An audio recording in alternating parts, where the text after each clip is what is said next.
Kita bersyukur kepada Tuhan, hari ini kita masuk dalam kitab yang baru, yaitu 1 Tawarik. Dan pagi hari ini kita melihat yang saya sampaikan buat kita 1 Tawarik pasalnya yang pertama ayat 1 sampai 4. 1 Tawarik pasal 1 ayat 1 sampai ayatnya yang keempat. Kita baca ayat ini bersama-sama. 1 Tawarik pasalnya yang pertama ayat 1 sampai 4. Saya hitung sampai 3, kita baca ini bersama-sama. 1, 2, 3. Adam, Set, Enos, Kenan, Mahalalel, Yared, Henok, Metusala, Lamem, Nuh, Sem, Ham, dan Yafet. Bapak Ibu Saudaraku yang dikasihi oleh Tuhan, pagi hari ini kalau kita lihat pada pasal pertama dari Tawarik 1 atau pada 1 Tawarik ini, di sini kita lihat ada daftar keturunan Abraham dari Adam sampai pada Abraham. Tetapi pagi hari ini yang saya sampaikan buat setiap kita, yaitu kalau kita lihat ayat 4 di sini dikatakan, firman Tuhan berkata di sini dituliskan ada Nuh, Sem, Ham, dan Yafet. Ayat 4 Bapak Ibu Saudaraku yang dikasihi oleh Tuhan. Tapi sebelum kita masuk pada bagian ini, yang kita tahu bahwa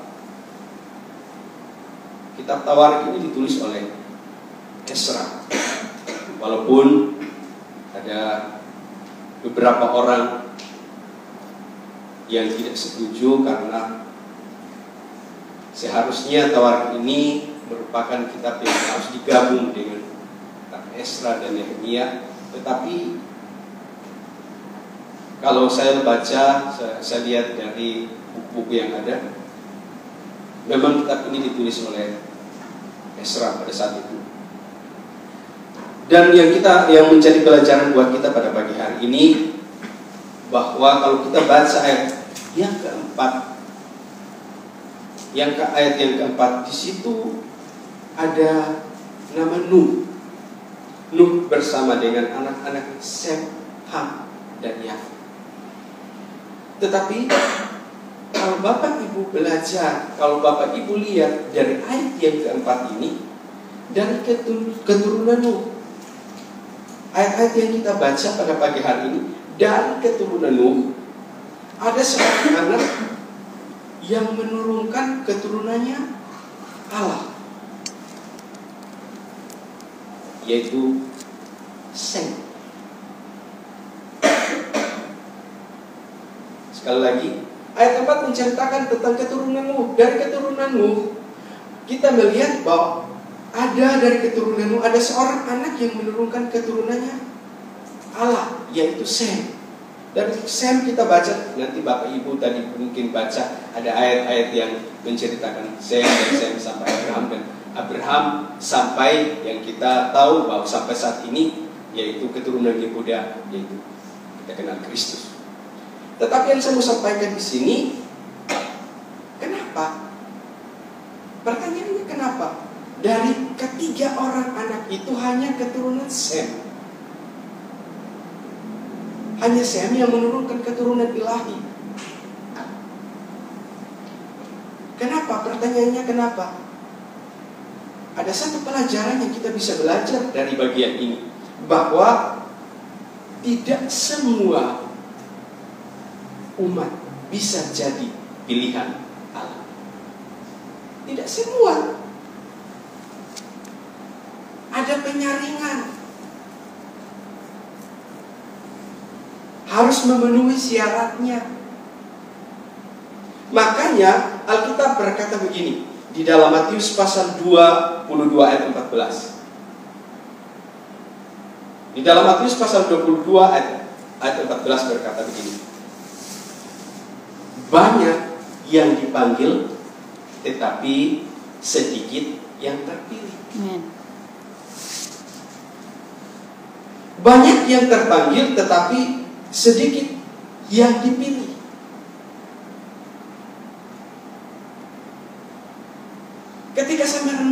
apa yang saya mau sampaikan ini? Ini silsilah Bapak Ibu, apa yang kita bisa sampaikan dari? Tapi saya belajar, saya berdoa, saya belajar, dan saya temukan hal ini. Ternyata tidak semua itu menjadi umat pilihan, disaring sesuai dengan apa? Syaratnya. Makanya Matius berkata, Matius 22 ayat 14 berkata, banyak yang dipanggil tetapi sedikit yang dipilih.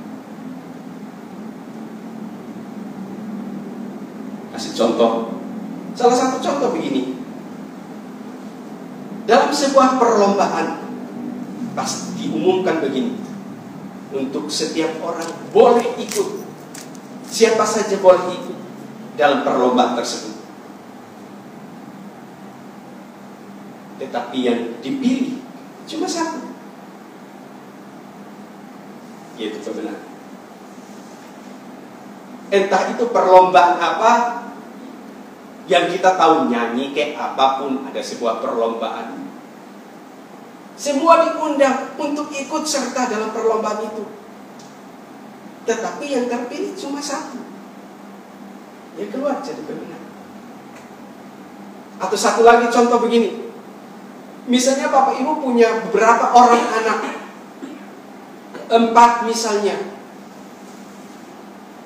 Terus orang tuanya berkata kepada anak-anaknya, kalau kamu lakukan ini, maka saya akan berikan ini. Diberikan syarat kepada anaknya. Terus ada satu orang anak, dari keempat anak ini ada satu yang melakukan yang terbaik. Tentu yang dipilih yang terbaik, yang melakukan yang terbaik, yang sesuai. Oleh karena itu Bapak Ibu Saudaraku yang dikasihi oleh Tuhan, buat kita yang hadir pada pagi hari ini, kita belajar dari keturunanmu, dari ketiga orang anak cuma satu yang dipilih untuk menurunkan keturunannya Allah, yaitu Sem. Dari sini kita belajar bahwa jangan menjadi puas. Jangan menjadi puas kalau kita masih di dalam kelompok panggilan. Jangan menjadi puas kalau saya dan Bapak Ibu Saudara yang ada di tempat ini, kita masih dalam kelompok dipanggil. Dipanggil menjadi anak Tuhan, dipanggil menjadi hamba Tuhan, dan seterusnya. Tetapi kita harus berjuang terus berjuang sampai kapanpun, menjadi orang-orang yang dipilih oleh Allah untuk masuk dalam kerajaannya yang kekal.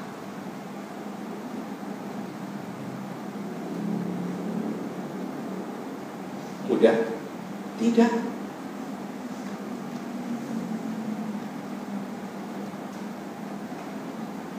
Contohnya, kalau kita mau hidup kudus itu banyak aturan. Jadi orang Kristen itu, orang berkata banyak aturannya. Gak boleh ini, gak boleh itu, gak boleh. Tapi itulah syaratnya. Untuk kita bisa menjadi umat pilihannya Allah. Untuk saya bisa menjadi umat pilihannya Allah. Untuk Bapak Ibu Saudara menjadi umat pilihannya, bukan cuma dipanggil, tetapi kita menjadi umat pilihannya Allah. Apa yang harus kita lakukan? Syaratnya menjaga kekudusan sampai akhir hidup. Gak enak.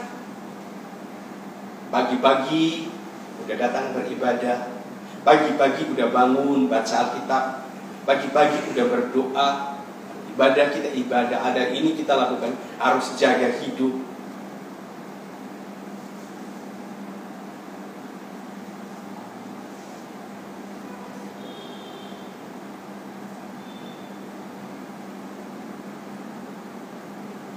Biar setiap kita yang hadir pada pagi hari ini kita boleh belajar.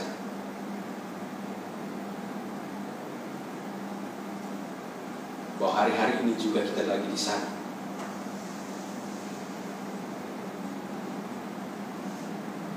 Saya dan Bapak Ibu Saudara, hari-hari ini juga kita dalam penyakit. Lihat peristiwa-peristiwa yang kita alami, yang sulit, yang sukar, kita dalam penyakit.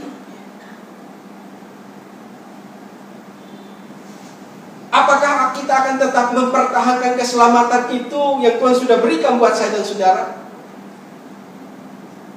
Kita terus menjaga hidup kita terus memuliakan Tuhan dalam segala keadaan yang ada. Dan nanti pada akhirnya apa yang kita lakukan? Kita masuk di dalam kerajaan-Nya yang kekal untuk selama-lamanya.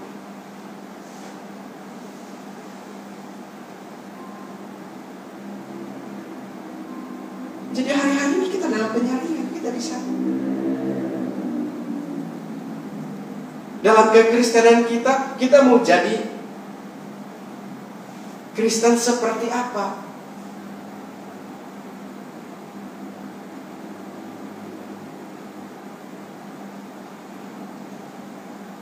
Seperti kambing atau domba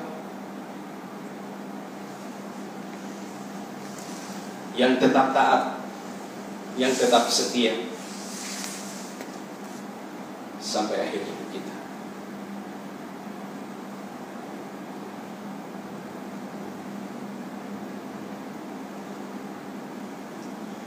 Hari-hari ini banyak masalahnya dalam hidup kekristenan kita. Masalah ekonomi, masalah keluarga,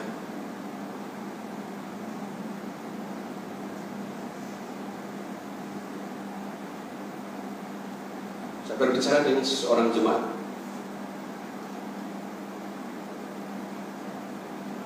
Dia berkata, kalau dalam waktu-waktu ini saya tidak akan ibadah lagi.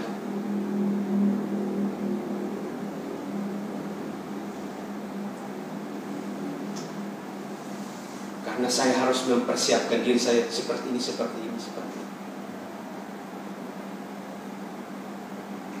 Dan kalau saya tidak datang lagi untuk beribadah, maklum, kan itu jemaat yang saya layani, jadi dia bilang maklum, karena saya harus memperbaiki keadaan di rumah tangga saya harus memperbaiki keadaan seperti ini. Saya tidak mau ibadah terpaksa. Saya cuma berkata begini, Bapak Ibu Saudara, seharusnya pada waktu kita dalam masalah, seharusnya pada waktu kita dalam tantangan, seharusnya pada waktu kita dalam kesulitan apapun, besar atau kecil, seharusnya kita semakin melekat dengan Tuhan.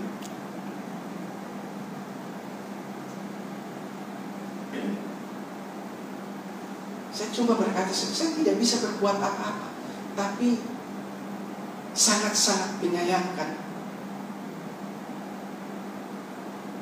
setiap kita punya kapasitas masing-masing dalam hidup, Bapak Ibu Saudara. Ada orang yang masalahnya, orang lain lihat, itu mah kecil, tapi menurut dia itu masalah yang besar. Ada orang yang saya lihat, itu cuma masalah segitu kok, tapi menurut dia itu adalah masalah yang gede, masalah yang besar.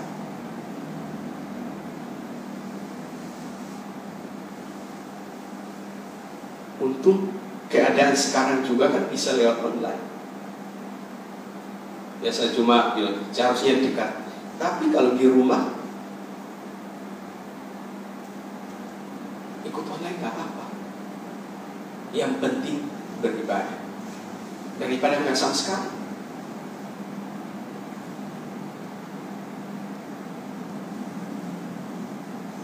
Makanya Bapak Ibu Saudaraku yang ada di tempat ini, firman Tuhan ini ingatkan buat saya dan saudara, jangan kita menjadi puas kalau cuma kita dipanggil menjadi apa? Anak Tuhan, menjadi hamba. Tetapi kita harus terus berjuang sampai kita dipilih menjadi kesukaannya Tuhan, masuk bersama-sama dengan Tuhan di surga untuk selama.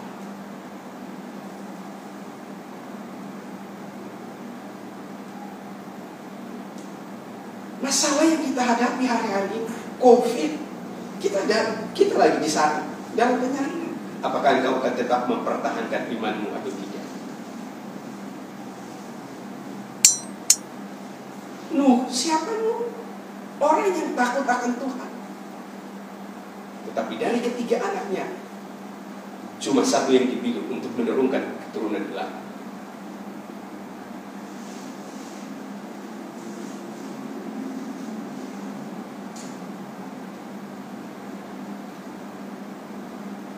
Jadi hari-hari ini kita jangan berpikir begini. Kadang-kadang kita pikir, oh saya sudah jadi Kristen, saya sudah dibaptis, selamat. Tidak cukup sampai di situ Bapak Ibu. Tidak cukup kita jadi orang percaya, tidak cukup kita hanya jadi orang Kristen, tidak cukup hanya kita dibaptis dan selesai. Tidak. Tetapi kita menjadi anak Tuhan, sudah itu kita taat, kita setia sampai akhir hidup kita. Nah, dalam perjalanan waktu yang kita jalani, itu bukan sesuatu yang mudah, itu bukan sesuatu yang gampang. Kita harus lewati tantangan hidup, kita harus lewati masalah hidup. Dan Tuhan akan pilih setiap orang yang memenuhi standarnya Tuhan, syaratnya Tuhan.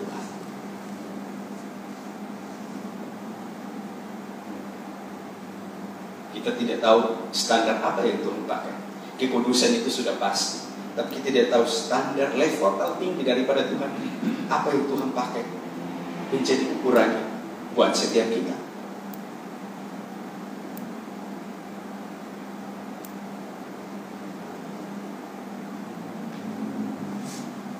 Makanya di dalam Matius 7 ayat 21, kalau saya tidak salah berkata itu,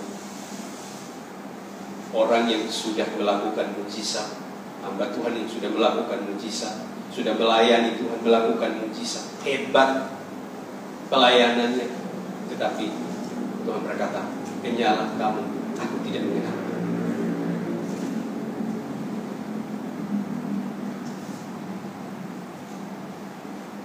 Karena apa? Semasa selama hidup di dunia ini cuma puas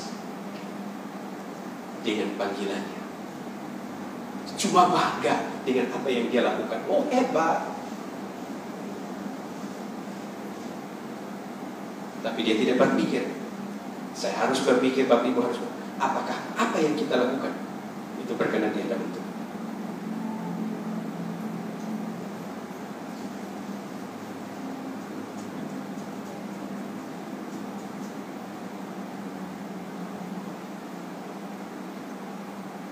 Oleh karena itu, untuk kita dipilih harus memenuhi syaratnya. Apa syaratnya? Coba kita lihat Matius pasalnya yang ke-7. Kita baca Matius pasal 7.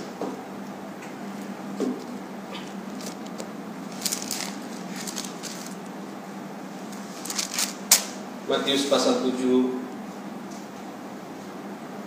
ayatnya yang ke-13. Matius pasal 7 ayatnya yang ke-13 sampai ayatnya yang ke-14. Matius pasal 7 ayat 13 sampai ayat 14. Saya hitung sampai 3, kita baca ini bersama-sama. Matius pasal 7 ayatnya yang ke-13 dan 14.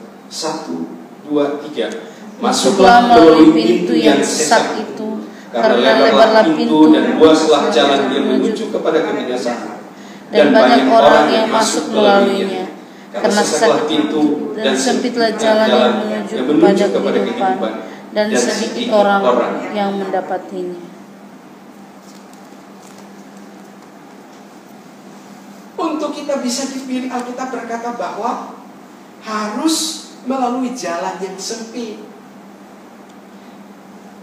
harus melalui jalan yang sulit, yang sukar.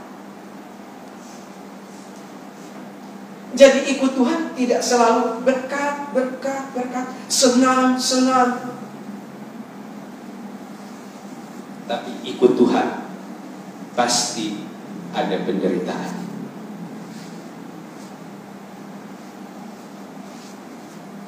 Gak mudah ikut Tuhan.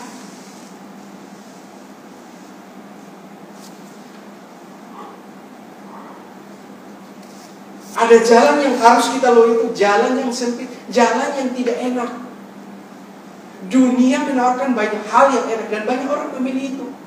Tetapi orang-orang pilihan Allah, mereka akan memilih apa? Apa yang Tuhan mau. Jalan yang sulit, yang tidak dipilih oleh yang tidak disukai oleh semua orang.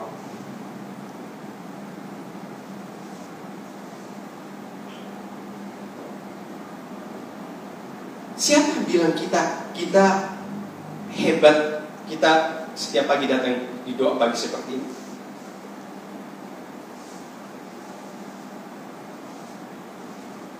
Siapa yang bilang kita mau? Belum tentu. Kalau nggak digerakkan oleh Roh Kudus, saya percaya jam 7 itu kita masih morong. Ada orang lain yang lagi masih tidur, kita datang berdoa. Ada yang kerja, dia masih harus berdoa. Dia lihat orang lain, bangun, nonton TV, minum kopi. Ke tetangga cerita, wah begini, ngobrol. Gak apa-apa tuh. Sedangkan saya, Bapak Ibu Saudara, udah mau jam 7, kita harus ada yang melayani, ada yang ibadah. Kita datang memuliakan Tuhan. Apa itu mudah? Gak mudah. Gak semua orang memilih seperti itu, gak semua. Makanya bersyukur kalau hari ini sampai detik ini, dari dulu sampai sekarang, kita masih tetap di hadirat Tuhan. Itu anugerah yang luar biasa. Gak semua orang. Jalan yang sempit itu tidak enak, Bapak Ibu. Yang namanya jalan sempit itu tidak enak.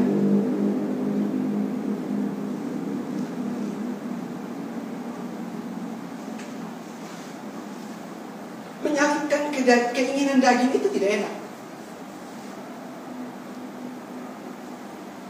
Contohnya begini. Firman Tuhan bilang, tubuhmu adalah bait Allah. Oleh karena itu, ya udah berhenti rokok.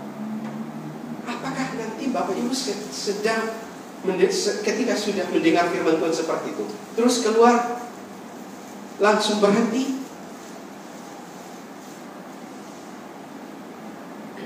Kan butuh proses.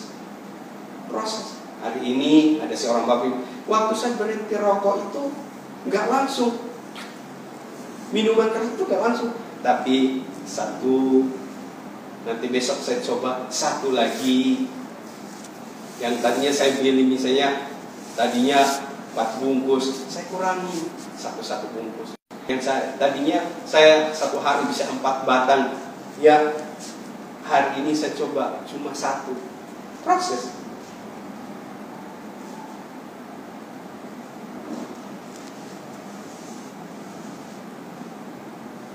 Mudah.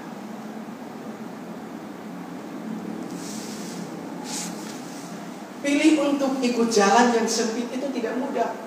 Makanya banyak orang tidak mau melalui jalan itu, yaitu jalan Tuhan menuju kepada kehidupan yang kekal.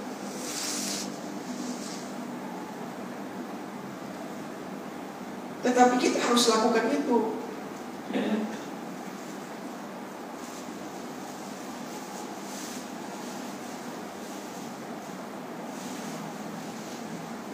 Kita bukan cuma dipanggil, tetapi kita juga dipilih oleh Allah untuk apa? Menikmati kerajaan surga yang kekal untuk selama-lamanya.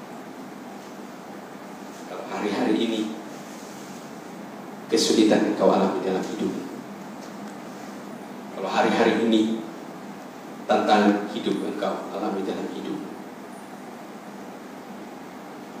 jangan putus asa, tetap berjuang, setia. Hari-hari ini kita mungkin lewat jalan yang sempit, yang sangat-sangat sudah tidak bisa berdaya, sudah tidak bisa berbuat apa-apa. Tetapi suatu kali kelak, ketika kita melewati itu, suatu kali waktu, suatu kali kelak, kita akan melihat kemuliaan bersama dengan Tuhan untuk selama.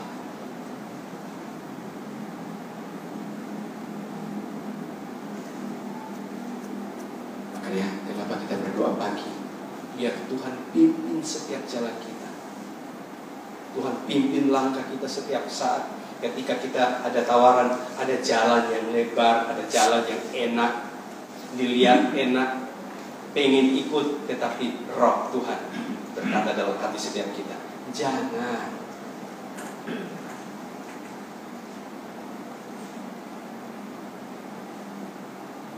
Engkau dipilih untuk masuk dalam kerajaannya, jangan. Kita sadar.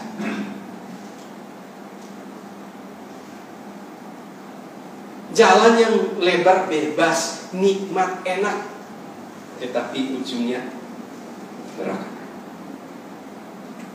Jalan yang sempit tidak enak, tidak bebas, tetapi pada akhirnya kita dibawa kepada kekalahan hidup, yaitu surga.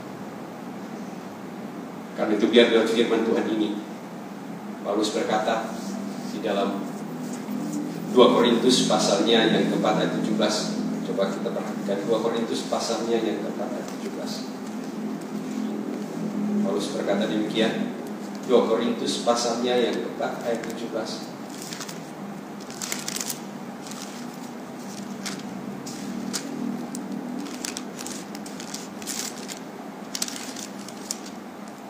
Korintus pasalnya yang keempat ayat 17. Demikian firman Tuhan, sebab penderitaan ringan yang sekarang ini mengerjakan bagi kami kemuliaan kekal yang melebihi segala-galanya, jauh lebih besar daripada penderitaan kami. Sebab kami tidak memperhatikan yang kelihatan, melainkan yang tak kelihatan. Karena yang kelihatan adalah sementara, sedangkan yang tak kelihatan adalah kekal.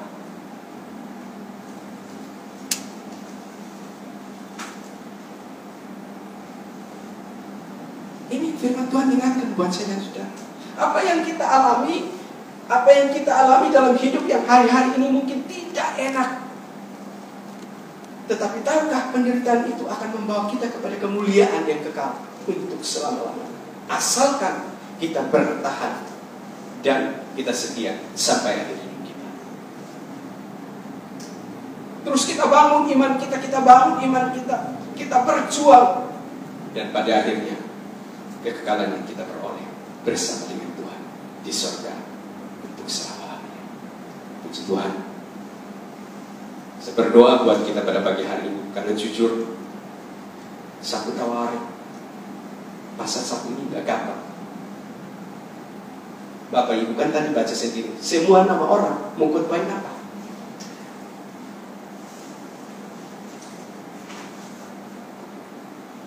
Tapi kalau saya doa Tuhan bukakan ini buat saya dan Bapak Ibu Saudara, Tuhan menolong kita dan Tuhan memberkati setiap kita, biar hari yang kita jalani pada hari ini kita hidup berkenan di hadapan Tuhan. Amen. Sekalipun ada masalah, ada tantangan, tetapi percayalah Tuhan tidak pernah meninggalkan kita. Amen. Kita mau menyembah Tuhan.